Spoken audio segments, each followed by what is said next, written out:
The winter wind was Ryu's only companion, a relentless, icy whisper that followed him across the barren spine of the Echigo Mountains. He was a ronin now, an empty shell, stripped of his clan's crest and branded a coward, a traitor to the shogunate.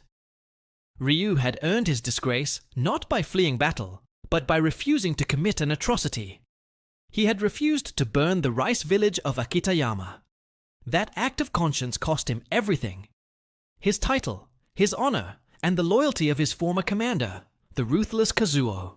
Kazuo was now hunting him, not just for treason, but for a prize Ryu unknowingly carried: a map fragment leading to an ancient, forbidden place.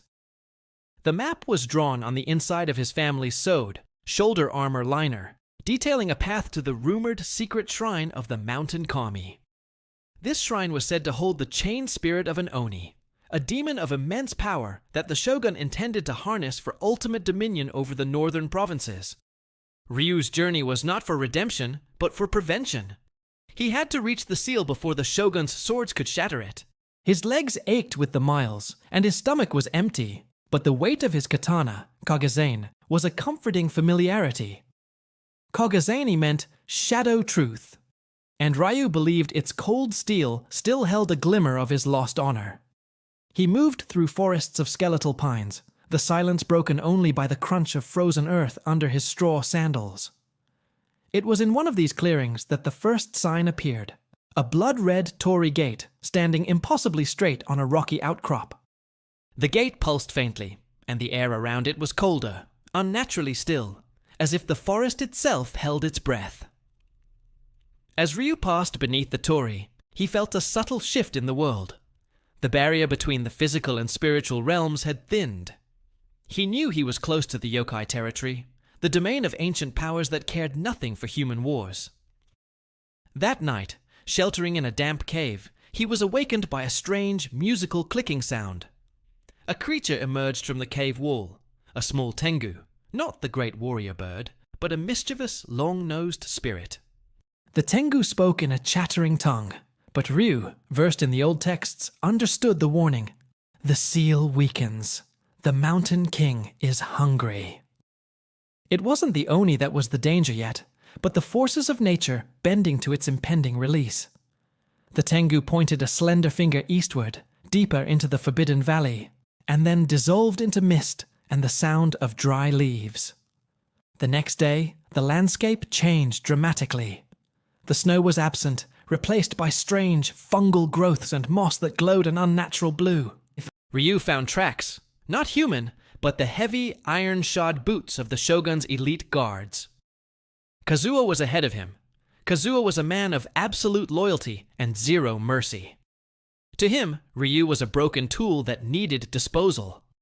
Ryu pushed harder, fueled by the thought of Kazuo's cold, calculating face. The thought of that face was a sharper spur than any physical pain. He climbed a narrow, winding path that was treacherous with loose stone and hidden ravines. From the summit, he saw it, a tiny secluded valley shrouded in a permanent, heavy fog, and in its center, the silhouette of a structure. This was the secret shrine, hidden not by magic, but by its terrible reputation and unforgiving location. As he descended, the fog embraced him, disorienting and damp, carrying the faint, metallic scent of ozone and stale blood. He drew Kagazane. The air was thick enough to resist the blade. Suddenly, a figure materialized in the mist. Not Roman, but a local bandit, eyes wide with terror, sprinting directly toward Ryu. The bandit didn't even see Ryu before he was yanked back, screaming, into the fog by an unseen force. Ryu heard the wet, sickening sound of bones snapping, and then silence. This valley was guarded by something truly malevolent. He proceeded slowly, testing every step, every shadow. He used his ears more than his eyes, listening for the unnatural silence that precedes the attack. He arrived at the shrine. It was a humble, stone and wood structure, half collapsed, overgrown with ancient vines. It was not the shrine itself that was the prison, but the heart of the structure, a massive, intricately carved boulder placed over a deep well. The boulder was the seal. On its surface, hundreds of faded protective runes were visible, glowing dimly in the perpetual gloom. A section of the seal was cracked, the rock scorched and pitted by recent efforts to break it open. Kazuo had been here. He had tried, and failed, to shatter the seal with conventional means. Beneath the crack, a raw, deep bass thrumming could be heard, like a giant heart beating miles beneath the earth. Ryu ran his hand over the cracked runes. The stone was hot and radiated profound malice. He found a small, iron-bound book tucked into a recess, the liturgical text left by the original priests. The text confirmed his fears. The trapped Oni was Kubetsu, the nine-fold hatred, a creature of pure vengeance. If released, Kubetsu would not choose a side. It would simply destroy every city, every army, every life that had ever caused it pain. The Shogun didn't understand what he was trying to unleash. He only saw power, not the consequence. Ryu's old code, the true Bushido he still clung to, dictated that protection of the innocent surpassed any oath to a flawed lord. He spent the next hour gathering stones, strengthening the crumbling foundation, trying to repair the seal using simple mortar and prayer. His work was interrupted by the unmistakable sound of men marching. Not just a patrol, but an entire company. Kazuo had returned, bringing reinforcements and, ominously, a strange metallic device. A siege engine designed for occult destruction. Ryu moved silently into the dense, foggy woods surrounding the clearing, his heart sinking. He could not fight an army. Kazuo stepped into the clearing, flanked by 20 armored samurai, and paused before the cracked boulder. "Ryu!" Kazuo's voice was sharp, carrying across the clearing.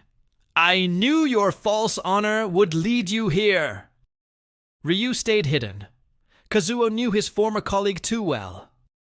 "You chose a few farmers over the destiny of the shogunate.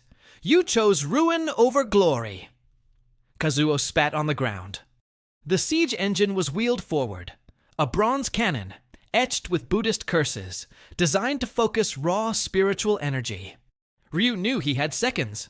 That cannon could shatter the weakened seal with a single blast. He burst from the fog, charging the cannon crew. His voice was raw. "The price of the Shogun's destiny is the world's end!" The cannon crew spun, surprised, but too slow. Kagazane flashed, singing a deadly song as it cut through the gunner's armor. He felled 3 men instantly, but the blast was loading. Kazuo roared, drawing his own sword, a great curved odachi named Jigoku, Hell. "Traitor, face your true master!" Kazuo charged, his heavy steps shaking the damp earth. Ryu met the attack. Steel screamed against steel in the foggy clearing, the sound amplified and distorted by the demonic energy radiating from the seal. Kazuo was a master swordsman, relentless and powerful, driven by a fanatic belief in their lord. Ryu fought with the fierce desperation of a man who had nothing left to lose but the entire world. He parried a heavy strike that would have cleaved him in two, the impact sending a shudder up his arms. The Shogun's samurai closed in, forming a ring around the two duelists, their blades held high. Ryu was outnumbered, but he was fighting on consecrated, cursed ground. The environment was his ally. The fog thickened suddenly, obeying the chaotic whim of the trapped Oni, and the blue moss began to writhe. The samurai were blinded, stumbling. Ryu used the confusion, striking fast and low against exposed ankles and knees. He moved like a shadow, a true ronin freed from the rigid forms of the Bushido code, fighting dirty for a pure cause. Kazuo cursed, his form momentarily lost in the gloom. "The seal protects you, not your skill!" "It protects the world from you, Kazuo," Ryu countered, his voice hoarse. He found Kazuo by the sound of his ragged breathing. Ryu feigned a retreat toward the siege engine. Kazuo pursued, his thirst for vengeance overwhelming his tactical sense. Ryu pivoted sharply, using the engine's large bronze barrel as a shield against Kazuo's odachi. The impact of Jigoku against the bronze sent a shower of sparks and, crucially, overloaded the spiritual core of the cannon. The cannon began to glow violently, humming with uncontrolled energy. "Retreat!" Kazuo yelled to his men, finally sensing the supernatural danger. But Ryu didn't retreat. He took a painful wound to his shoulder, a grazing blow from Jigoku. He ignored the pain, using his last reserve of strength to slash the hydraulic lines of the siege engine. The bronze cannon exploded, not with a bang, but with a massive, focused burst of spiritual energy that slammed into the seal. The seal glowed a blinding white, and then the boulder itself fractured completely, revealing the deep, echoing well beneath. The earth shook. The air pressure dropped. A colossal, shadowy hand of pure malice reached up from the depths of the well. Kyubetsu was free, or at least partially free. Its roar was a sound that cracked the very stones of the valley. Kazuo and his remaining men stood frozen in horror. They had wanted power. They had summoned oblivion. Ryu knew this was the end. His fight against the shogunate was over. The fight against the Oni had just begun. Kyubetsu's voice, a symphony of ancient suffering, echoed directly into Ryu's mind. "I shall grant you vengeance, Ronin. Lead me to the Shogun." Ryu felt the immense pull of the demon, offering him everything he had lost, everything he desired. He saw the visions, Kazuo kneeling, begging for his life, the Shogun's fortress crumbling, his honor restored by blood. The temptation was a burning, sweet poison. It promised not just justice, but the absolute annihilation of the system that had unjustly destroyed his life and his reputation. Ryu looked down at his empty hands, realizing the true weight of the power offered. Vengeance was easy, purity was agonizingly difficult. Ryu closed his eyes, remembering the village of Akitayama, the terrified faces of the farmers he had saved. True Bushido was protection, not revenge. The Shogun's war was small compared to the war against chaos. He jammed Kagezane, his beloved sword, into the largest remaining crack of the seal boulder. The blade did not shatter. Instead, it began to glow, absorbing the Oni's energy. Kagezane was not just steel, it was a relic. The Oni roared in pain, its spectral hand recoiling from the pure focus of Ryu's selfless intention. Ryu whispered a prayer from the old liturgical text. His act of ultimate sacrifice, his sword, completed the sealing ritual. The boulder resealed itself, the runes shining brighter than ever. And the terrifying hand vanished, leaving only a deep, profound silence. Ryu staggered back, the smell of ozone and sulfur replaced by the fresh, clean scent of mountain snow that had somehow begun to fall in the clearing. Wounded and swordless, Ryu watched Kazuo and his surviving men retreat in terror. The disgraceful Ronin had saved the shogunate, and the world not by killing, but by protecting the seal. Thank you for watching this story from Storycraft's studio. If Ryu's journey of true honor resonated with you, please like this video, share it with fellow fantasy lovers, and subscribe to Storycraft's studio channel for more epic tales.